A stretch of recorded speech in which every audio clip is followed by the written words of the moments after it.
नमस्कार शेतकरी मित्रांनो, मी मराठी यूट्यूब चॅनलवर आपले सर्वांचे स्वागत आहे। मी उमेश राजपूत आपल्या सर्वांना आपल्या मी मराठी यूट्यूब चॅनलच्या माध्यमातून शेतीविषयक अपडेट ही देत राहणार आहे। तसेच या अगोदरसुद्धा आपण पेरू लागवड, तसेच कारला लागवड, दोडका लागवड आणि आपल्या शेतातील जे पीक आपण नेहमी घेत असतो त्याबद्दलची माहिती आपल्या यूट्यूब चॅनलवर नेहमी आपल्याला पाहायला मिळेल। तर आपल्या चॅनलवर नवीन असाल तर चॅनलला नक्की सबस्क्राईब करा। आज या ठिकाणी मी 19-20 जानेवारी रोजी जी काकडी लागवड केलेली आहे त्याच्याबद्दल सविस्तर माहिती तुम्हाला या व्हिडिओच्या माध्यमातून मी इथे देणार आहे। तर काकडी लागवड करत असताना आपल्याला कशा पद्धतीने काळजी घ्यायची आहे आणि काकडी लागवड केव्हा कशी करावी याबद्दलची माहिती आपल्या व्हिडिओत नक्की पहा। आता या ठिकाणी जर बघितलं तर ही जी काकडी लागवड केलेली आहे साधारणतः 15 गुंठे काकडी लागवड आहे आणि यामध्ये आपण बेड, नंतर मल्चिंग, त्यानंतर ठिबक व्यवस्था, खत व्यवस्थापन याची जी व्यवस्था केलेली आहे त्याच्याबद्दलचा व्हिडिओ आपण या ठिकाणी अपलोड करत आहे। तर काकडी लागवड करण्यामागचा तुम्हाला उद्देश सांगतो की कमी खर्चामध्ये कमी बजेटमध्ये आपल्याला उत्पन्न हे हमखास मिळणार। आता मी बघतोय की मी कारला लागवड केलेला आहे, मी दोडका लागवड केलेला आहे, तसेच काकडी लागवड केलेली आहे। आज मला काकडी लागवडीतून अनुभव असा आलेला आहे की कमी खर्चामध्ये आपण कमी जागेमध्ये चांगलं उत्पादन घेऊ शकतो। आता सध्या काकडी लागलेली आहे, सुरुवात व्हायची आहे।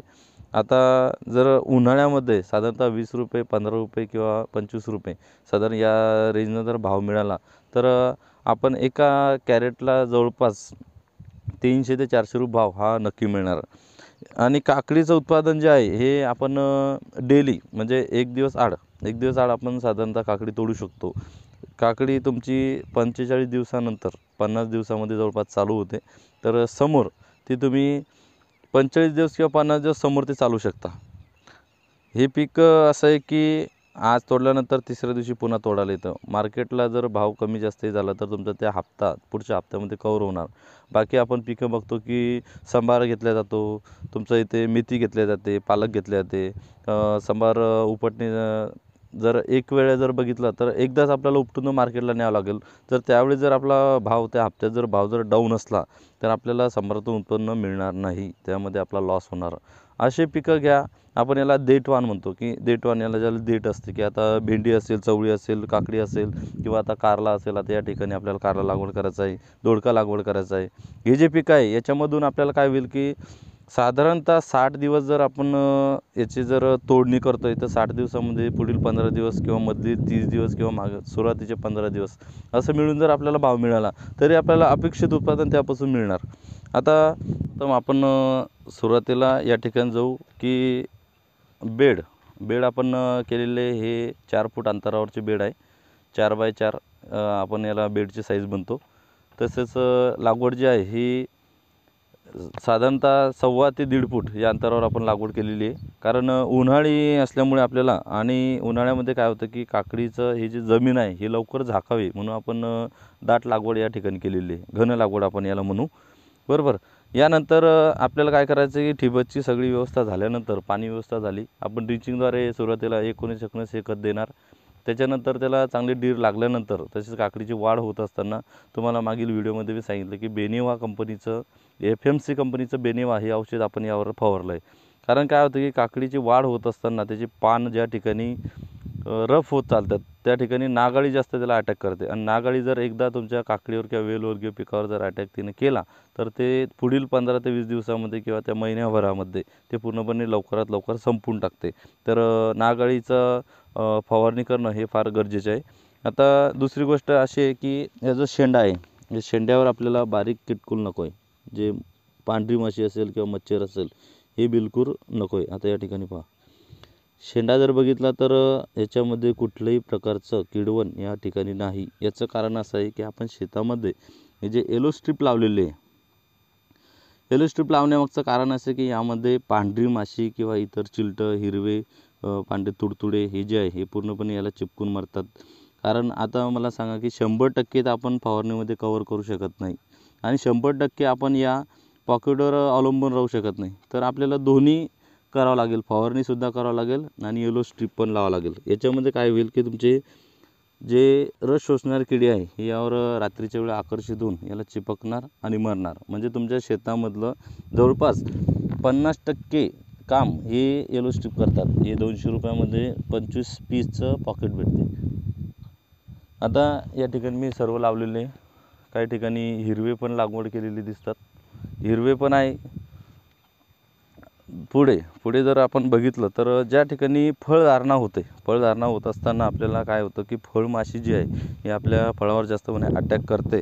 सुरुवातीला फळ हे नाजूक अवस्थेत असताना त्यावर फळमाशी जर या ठिकाणी, आता हे फळ आहे, यावर जर फळमाशीने जर अटॅक केला तर तुमची काकडी बेंड होणार, मधात जरगड होणार, जाड होणार आणि ते मार्केटला त्याचं शायनिंग नसल्यामुळे भाव पण कमी मिळणार.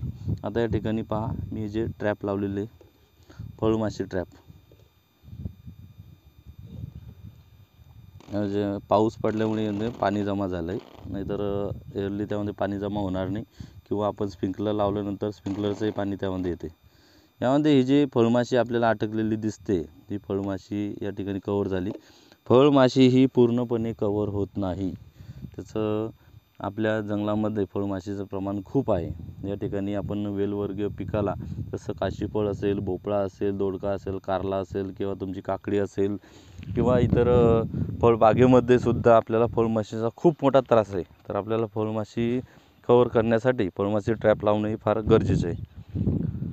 आता समोर असं आहे की आता सध्या फुलधारणा झालेली आहे. आपण याला मायक्रोन्यूटन दिलेले आहे, 1261 दिलेलं आहे.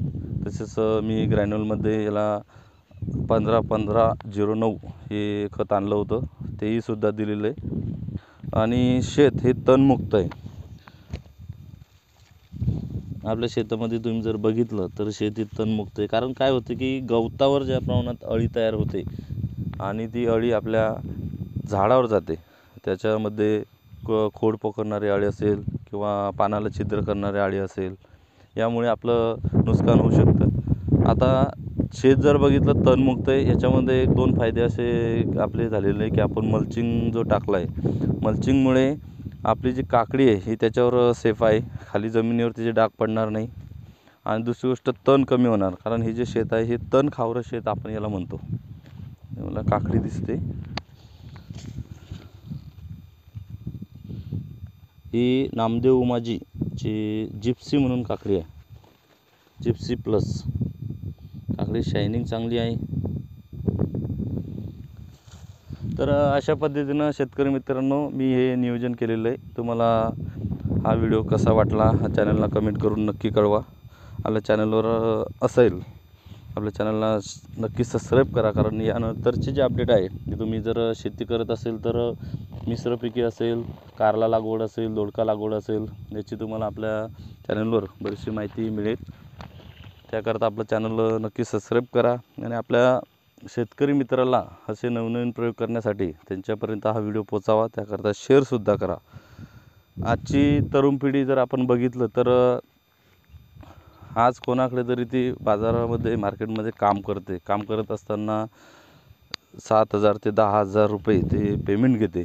आणि 10,000 रुपयामध्ये आपल्याला माहिती की आज डेलीचा 150 ते 200 रुपये खर्च आहे. म्हणजे 200 ते 150 रुपये जरी पकडला तर तुम्हाला 4,500 रुपये हा येण्या जाण्याचा खर्च लागतो. आज नवतरुण युवकांना सुद्धा माझं एक सांगणं आहे की तुम्ही आपल्या शेतामध्ये जर तुमच्याकडे अर्धा एकरसुद्धा शेती असेल किंवा 1 एकर जरी असेल तर थोडेफार का प्रमाणात होणार असे वेगवेगळे पिकं जर आपण घेतले तर त्यामधून नक्की पैसा हा मिळेल. एक ट्रायल बेस म्हणून या कारल्याचा वेल मी ठेवलेला आहे. यानंतरचा जो माझा प्लॅनिंग आहे, आम्ही कारला लागवड हा जसा आपण मांडव करतो तर मला तो मल्चिंगवर करायचा आहे.